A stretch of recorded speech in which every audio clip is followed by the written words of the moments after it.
Hello मेरे प्यारे बच्चों, स्टार्ट कर रहे हैं फिजिक्स रिफ्लेक्शन ऑफ लाइट। हम लोग परावर्तन के नियम तक पढ़ चुके थे, उनकी व्याख्या भी किए थे।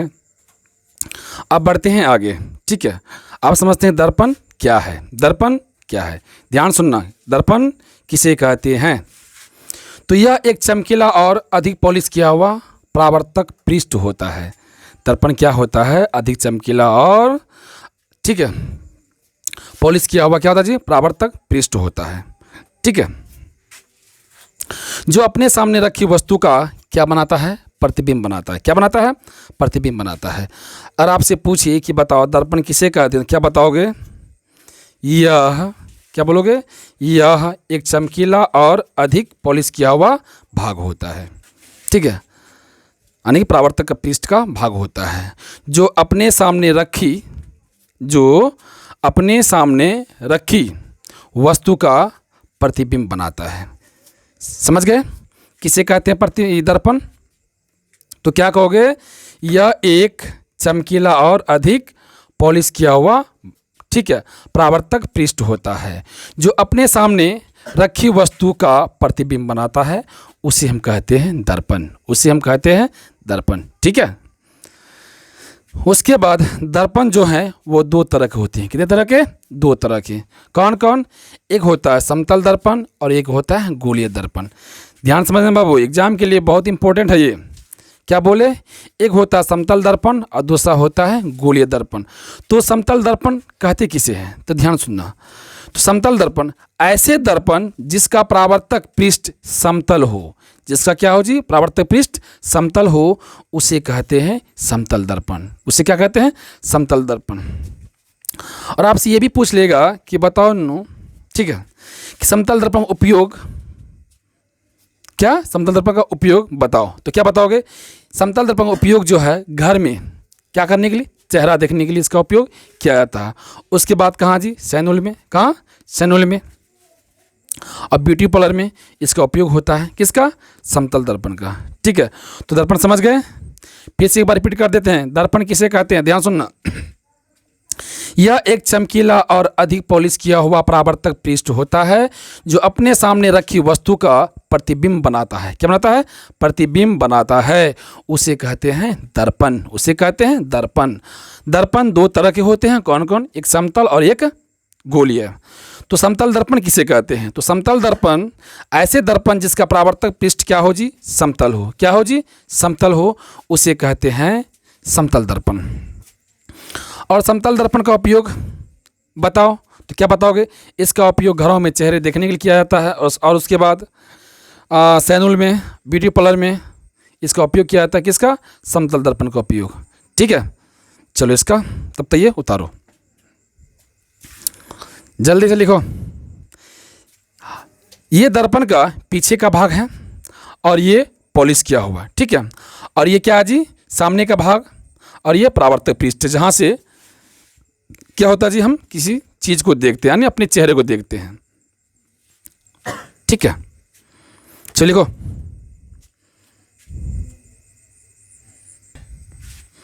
चलो अब देखते हैं समतल दर्पण द्वारा बने प्रतिबिंब की प्रकृति।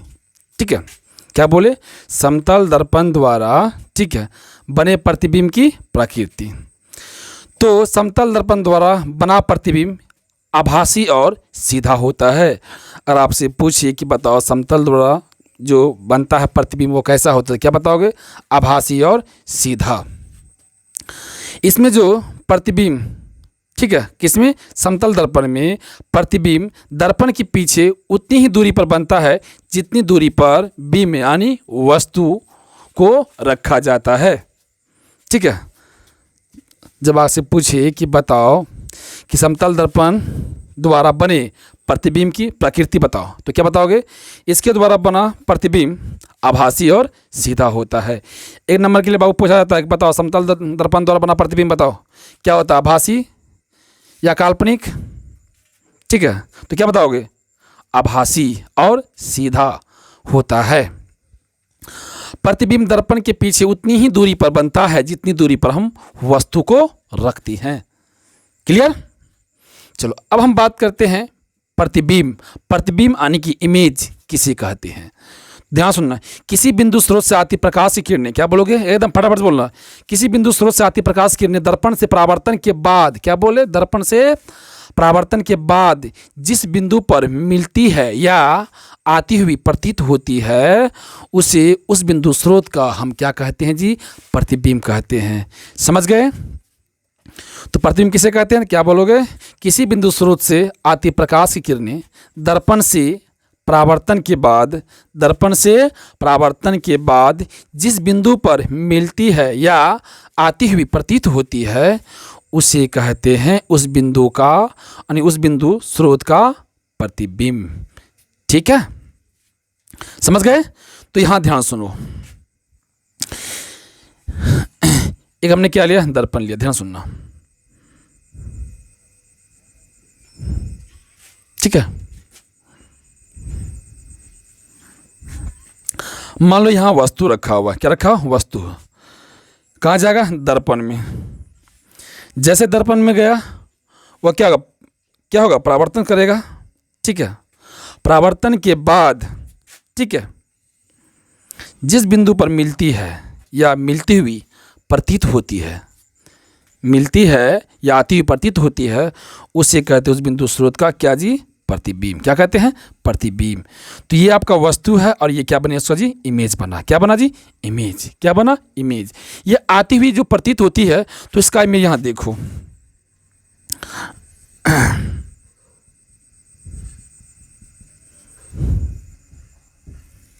ध्यान देखना, यहां वस्तु रखा हुआ है।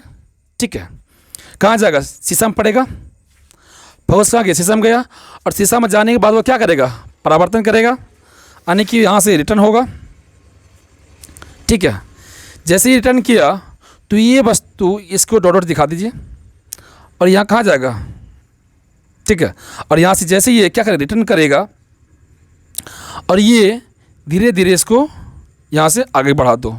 तो कहने मतलब क्या है कि दर्पण से परावर्तन के बाद, दर्पण से परावर्तन के बाद क्या आती हुई, मतलब ये उनको आभास हो रहा है कि इसका इमेज जो है यहाँ, इमेज, इस प्रतिबिंब, यानी कि यह प्रतिबिंब यहाँ बन रहा। तो रियल में दो, ध्यान सुनो, ये जो है यहाँ से आईना से गया और रिटर्न हो गया, और रिटर्न होने के बाद ये इसका ये डॉट डॉट जो हम दिखाए हैं, ये हमें क्या दिखाए हैं कि यहाँ से आपका कोई वस्तु आपको दिखाई दे रहा है। जैसे मान के चलो आईना ले लो। ठीक है, और आईना से हम किसी को सूर्य का रोशनी, मतलब सूर्य का जो रोशनी होता है, हम किसी के ऊपर फ्लैश मारते हैं, तो वह क्या सोचता है कि इसका जो है रोशनी कहाँ से आ रहा, आईना से, लेकिन एक्चुअल वह कहाँ से आता है जी, सूर्य से। कहाँ से आता है, सूर्य से। ठीक है, तो ये है आपका आती हुई प्रतीत होती है। ठीक है, तो चलो यहाँ तक आप लिख लीजिए जल्दी से।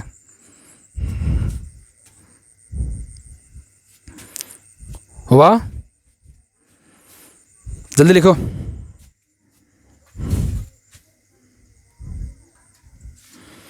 अब बात करते हैं प्रतिबिंब। क्या, प्रतिबिंब। तो प्रतिबिंब कितने तरह के, दो। कितने तरह के, दो। कौन कौन, एक वास्तविक प्रतिबिंब और एक काल्पनिक प्रतिबिंब, जिसको बोलते हैं आभासी प्रतिबिंब। और आपसे पूछिए कि बताओ प्रतिबिंब कितने प्रकार के होते हैं, तो दो। कितने प्रकार के, दो। कौन कौन, वास्तविक और काल्पनिक। तो हमें बताओ कि वास्तविक प्रतिबिंब किसे कहते हैं, तो वास्तविक प्रतिबिंब किसे कहते हैं। तो ध्यान सुनना, किसी बिंदु स्रोत से आती प्रकाश की किरणें, किसी बिंदु स्रोत से आती प्रकाश की किरणें दर्पण से परावर्तन के बाद, दर्पण से परावर्तन के बाद जिस बिंदु पर वास्तव में मिलती है, क्या बोले, जिस बिंदु पर वास्तव में मिलती है, उसे उस बिंदु स्रोत का वास्तविक प्रतिबिंब कहलाता है। ठीक है, और इस वास्तविक प्रतिबिंब को हम पर्दे पर प्राप्त कर सकते हैं। ठीक है, और आपसे पूछिए कि बताओ पर्दे पर किस प्रतिबिंब को प्राप्त किया जा सकता है, तो क्या बताओगे, वास्तविक। क्या बताओगे, वास्तविक। बाबू एक नंबर के लिए आता है ये, क्या बार ये क्वेश्चंस पूछ लिया है कि बताओ किस प्रतिबिंब को पर्दे पर प्राप्त किया जा सकता है, तो वो कौन सा प्रतिबिंब बताओ, तो वास्तविक प्रतिबिंब। क्यों? क्योंकि यह जो है वस्तु की अपेक्षा हमेशा उल्टा बनता है। क्या बनता है जी? वस्तु की अपेक्षा हमेशा उल्टा बनता है। कौन सा प्रतिबिंब? वास्तविक प्रतिबिंब। क्लियर हो गया? तो चलिए यहाँ तक आप पहले इसको उतार लीजिए। चलो फटाफट से लिखो। चलो अब हम बात करते हैं आभासी प्रतिबिंब। तो हमने वास्तविक प्रतिबिंब जान लिया, तो वास्तविक प्रतिबिंब किसे कहते हैं तो हमने जान लिया, ठीक है। और किस प्रतिबिंब को पर्दे प्राप्त किया जा सकता है तो वह प्रतिबिंब है वास्तविक। क्यों? क्योंकि वस्तु की अपेक्षा हमेशा क्या जी? उल्टा होता है। अब बात करते हैं आभासी या काल्पनिक प्रतिबिंब किसे कहते हैं।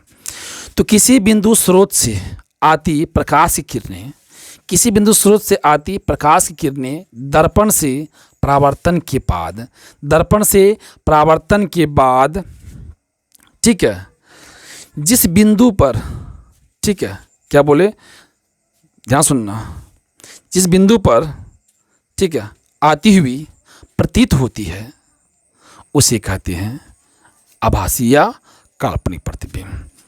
तो समझ गए? बताओ किसे कहते हैं। फिर सुनो, किसी बिंदु स्रोत से आती प्रकाश की किरणें दर्पण से परावर्तन के बाद, दर्पण से परावर्तन के बाद जिस बिंदु से आती हुई प्रतीत होती है, जिस बिंदु से आती हुई प्रतीत होती है उसे उस बिंदु स्रोत का आभासी या काल्पनिक प्रतिबिंब कहते हैं। और इस प्रतिबिंब को दर्पण पर, इस प्रतिबिंब को पर्दे पर प्राप्त नहीं किया जा सकता है। क्यों? क्योंकि यह वस्तु की अपेक्षा हमेशा यह सीधा होता है, इसीलिए इस प्रतिबिंब को पर्दे पर प्राप्त नहीं किया जा सकता है। अगर आपसे बोर्ड एग्जाम में क्वेश्चन आए कि बताओ किस प्रतिबिंब को पर्दे पर प्राप्त नहीं किया जा सकता है, तो वह प्रतिबिंब है आपका आभासी या काल्पनिक। ठीक है, यही बोलोगे। क्या बोलोगे? आभासी या काल्पनिक। ठीक है। क्यों? क्यों भैया, क्यों इसको प्राप्त नहीं करते? क्योंकि यह जो है वस्तु की अपेक्षा हमेशा सीधा होता है।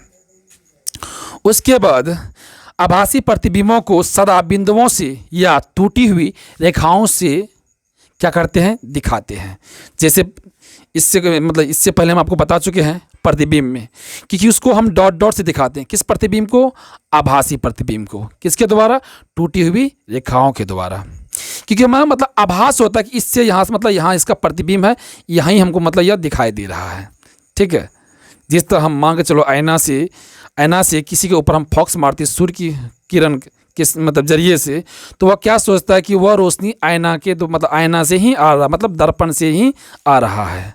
तो वास्तव में वो कहाँ से आता जी? सूर्य से। कहाँ से जी? सूर्य से। ठीक है। तो याद रखना कि आभासी प्रतिबिंबों को किसके द्वारा दिखाते हैं? तो टूटी हुई रेखाओं के द्वारा। ये भी आपका एक क्वेश्चन ही बन गया, बोर्ड एग्जाम में आएगा कि बताओ कि किस प्रतिबिंब को टूटी हुई रेखाओं के द्वारा हम दिखाते हैं, तो वह है आपका आभासी यानी काल्पनिक प्रतिबिंब। ठीक है। तो चलो आप यहाँ तक सबसे पहले आप इस चीज़ को लिख लीजिए। लिखिए फटाफट से। चलो अब हम बात करते हैं गोलीय दर्पण। ठीक है। क्या बात करते हैं? गोलीय दर्पण। ध्यान समझना। गोलीय दर्पण किसे कहते हैं? ऐसे दर्पण जिसका परावर्तक पृष्ठ क्या हो? गोलीय हो। क्या हो जी? गोलीय हो, उसे कहते हैं गोलीय दर्पण। और गोलीय दर्पण दो तरह के होते हैं। कितने तरह के? दो तरह के। कौन कौन? एक होता है उत्तल दर्पण, दूसरा होता है क्या जी? अवतल दर्पण। ठीक है। तो गोलीय दर्पण कितने तरह के? दो तरह। कितने तरह के? दो। कौन कौन? एक अवतल और एक उत्तल। ठीक है। तो हम बात करेंगे कि अवतल दर्पण किसे कहते हैं। वैसे दर्पण जिसका परावर्तक पृष्ठ अंदर की ओर अर्थात गोले के केंद्र की ओर धंसा हुआ हो, उसे कहते हैं अवतल दर्पण। तो अवतल दर्पण किसे कहते हैं? क्या बताओगे? वैसे दर्पण जिसका परावर्तक पृष्ठ अंदर की ओर क्या हो अर्थात गोले के केंद्र की ओर धंसा हुआ हो, तो उसे कहते हैं अवतल दर्पण। क्या कहते हैं? अवतल दर्पण। तो देखो ये क्या है जी? एक गोला काटा हुआ भाग है और अंदर की ओर क्या जी धंसा हुआ है ना, इसी भाग को हम क्या कहते हैं जी, अवतल दर्पण। ये क्या जी पिछला भाग है जो क्या जी पॉलिश किया हुआ है, ठीक, क्या जी पॉलिश किया हुआ है। यहाँ देख लो फिगर में, ये क्या हो गया, गोला केंद्र हुआ जिसको बोलते हैं वक्रता केंद्र, और ये जो डॉट डॉट से दिखा है क्या जी त्रिज्या है, क्या जी वक्रता त्रिज्या। और ये अंदर की ओर जो ना पॉलिश किया हुआ है उसको क्या बोलते हैं, परावर्तक पृष्ठ, यानी कि इसी को हम क्या बोलते हैं जी, अवतल दर्पण, जो बाहर की ओर पॉलिश किया हुआ हो, ठीक है। और ये देखिए ये है आपका उत्तल दर्पण, यानी कि ये बाहर की ओर, ध्यान देखो ये जो है अंदर की ओर क्या जी पॉलिश और बाहर की ओर क्या जी परावर्तक पृष्ठ है, ठीक है। तो अभी इसका परिभाषा हम नहीं देखे, ठीक है। तो अगर आपसे पूछे कि बताओ अवतल दर्पण किसे कहते हैं, क्या बताओ, वैसे दर्पण जिसका परावर्तक पृष्ठ अंदर की ओर क्या हो, अर्थात गोले की केंद्र की ओर धंसा हुआ हो, तो उसे कहते हैं क्या जी अवतल दर्पण। अब हम जानेंगे उत्तल दर्पण, तब तक पहले यहाँ आप लिखिए, उसके बाद तब आगे बढ़ते हैं। चलो लिखो, चलो अब बात करते हैं उत्तल दर्पण। क्या उत्तल दर्पण, ध्यान सुनना, वैसे दर्पण जिसका परावर्तक पृष्ठ बाहर की ओर क्या हो, उभरा हुआ हो, क्या हो उभरा हुआ हो, उसे क्या कहेंगे, उत्तल दर्पण। यह देखो, ये देखो बाहर की ओर उभरा हुआ है, देखो ध्यान से, ये क्या जी बाहर की ओर उभरा हुआ है, तो इसको हम क्या बोलते हैं जी, उत्तल दर्पण। क्या बोलते हैं, उत्तल दर्पण, ठीक है। ये हो गया सामने की भाग, ये हो गया परावर्तक पृष्ठ, और ये हो गया पीछे का भाग। चलो लिखो,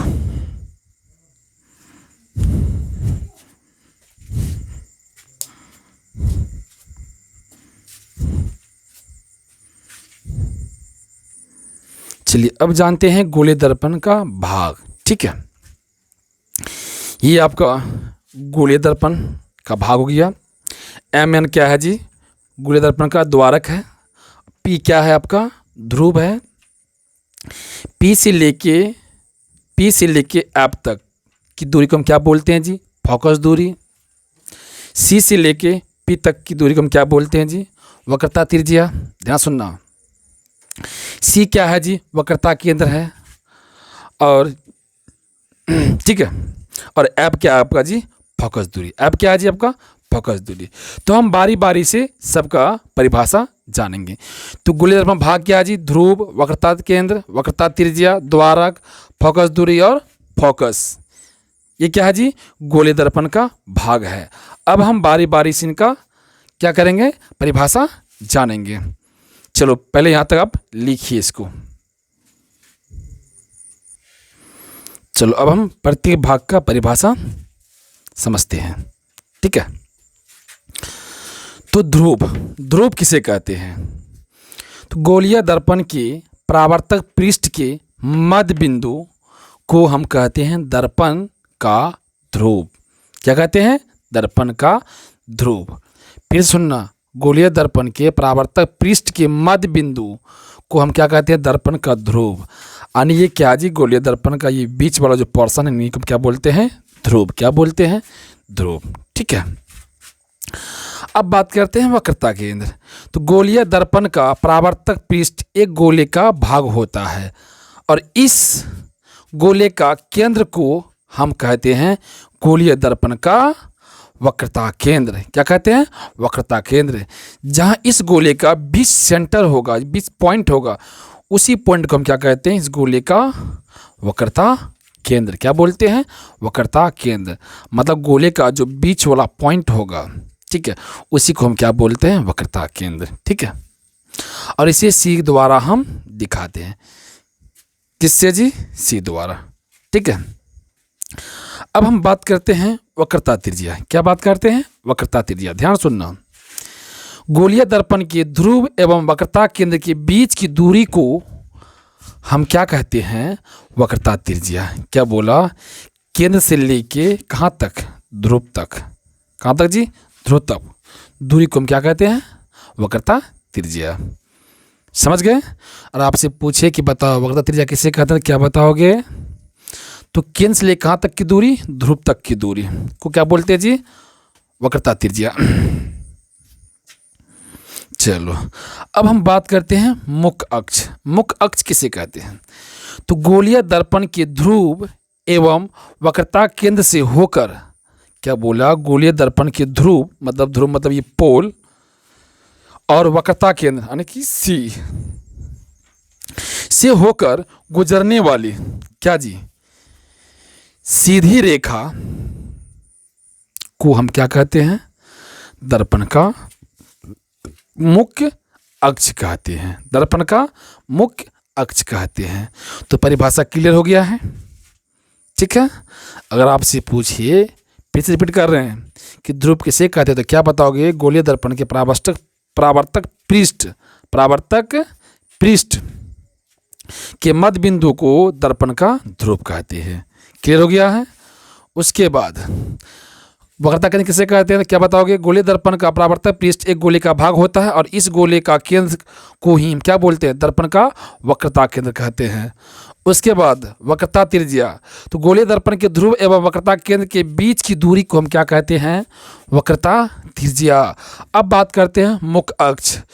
तो क्या बोलोगे? ध्रुव, सीधे बोलोगे, ध्रुव और वक्रता केंद्र से होकर गुजरने वाली सीधी रेखा को हम क्या कहते हैं, दर्पण का मुख्य अक्ष।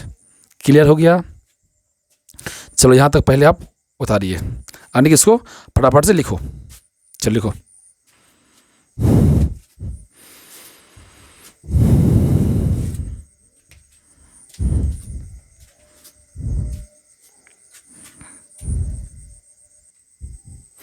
चलो अब हम देखते हैं मुख्य फोकस। क्या जी, मुख्य फोकस किसे कहते हैं? तो अवतल दर्पण के मुख्य अक्ष के समांतर, क्या जी, अवतल दर्पण के मुख्य अक्ष के समांतर आपतित किरण परावर्तन के बाद, क्या बोले, आपतित किरण परावर्तन के बाद मुख्य अक्ष के जिस बिंदु पर काटती है उसे कहते हैं मुख्य फोकस। क्या कहते हैं? मुख्य फोकस। ठीक है। जब हम इसका फिगर बनाएंगे ना, जब इसका हम न्यूमेरिकल पढ़ेंगे तब, ठीक है, अच्छी तरह से समझ में आ जाएगा।